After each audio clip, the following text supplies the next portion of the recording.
Well, look where we are. The last time the Shred Shack did a top 3 video was almost 4 years ago, and by then the series had kind of become a little bit stale and half-assed. When we do things, we want to do them whole-assed, and so with renewed vim and vigor, we return to a lost series to discuss the monthly releases that left the greatest impression on us. So, wasting no time, let's get on with my top 3 albums from December of 2022.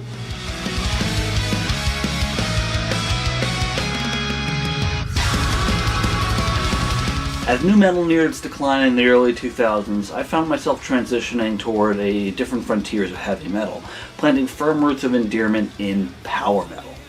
Blind Guardian, Iced Earth, Avantasia, Xandel, Rhapsody, Helloween, Gamma Ray, a lot of the big names of the subgenre. Working at a record store at the time helped me further explore the music of the fantastic, and my love has remained to this day. Though it has taken a backseat to other subgenres in recent years, that love remains, and albums like Emperor Rising by Krillin are firm reminders as to why I enjoy the genre so much. Let's be clear, power metal has barely broken new ground in the last decade or two, but it has never needed to do so. At its core, it is a formula that works, so why tamper with it? That being said, Krillin keeps it authentic with plenty of speed, melody, and harmony.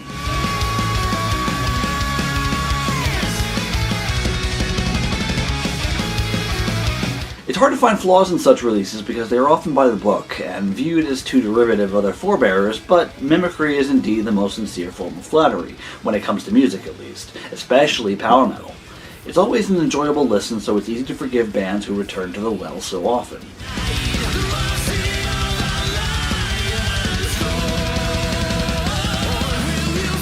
It almost certainly helps having references to Michael Moorcock's Elric, among several other fantasy characters.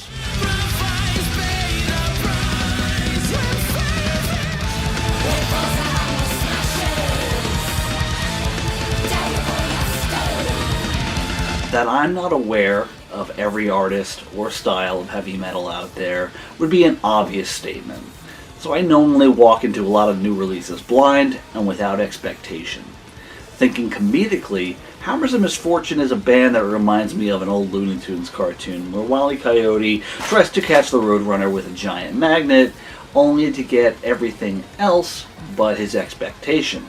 It's like opening a closet door and having everything falling out on top of you. For 44 minutes. Overtaker is the band's 7th release in a career spanning more than 2 decades, and not having heard them before this, I can only imagine the career they've had. This is a frenzied assault on the senses, frenetic but methodical in the way it winds and weaves a musical tapestry that defies specificity and definition. From the opening title track to the closing aggressive perfection, the album refuses to relent.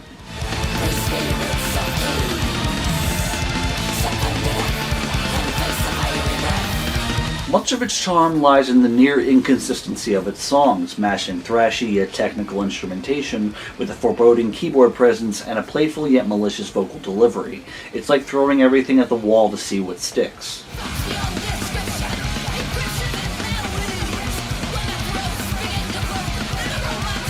I've only seen so many things that bear similarities to the experience Overtaker provides, so needless to say, my interest is piqued.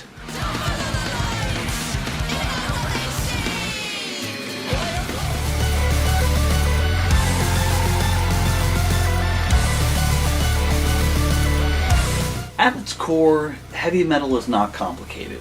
We make it out to be so, arguing over what constitutes a heavy metal artist, specifically in relation to a general rock and roll artist. But when we look at the basics, what is heavy metal? Distorted guitars, a steady rhythm section, sonically appropriate vocals. The rest is garnish that makes the genre as dynamic as it is. That being said, Deathless Legacy is a band that keeps it simple, for the most part, making Mater Levarum an excellent listen for somebody looking for some solid metal. That is not to say that the band is without its frills. The main instrumentation is alluring and well produced, offering crisp, clear, largely mid-tempo headbangers that are enjoyable slices of metal in their own right.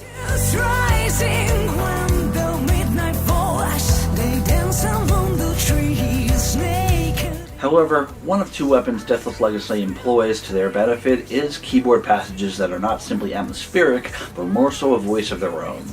Songs like Nightfall and Altar of Bones are prime examples of this, with several moments that have you tapping along on your desk as if you know how to play. Guilty.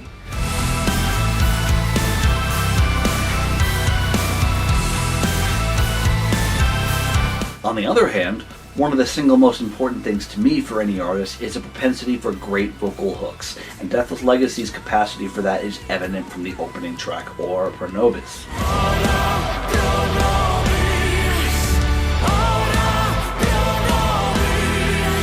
From there, vocalist Stiva proves to be the second weapon the band employs to elevate them to another level. Her general singing voice is lovely, and when she really starts up, you hear the underlying grit and power.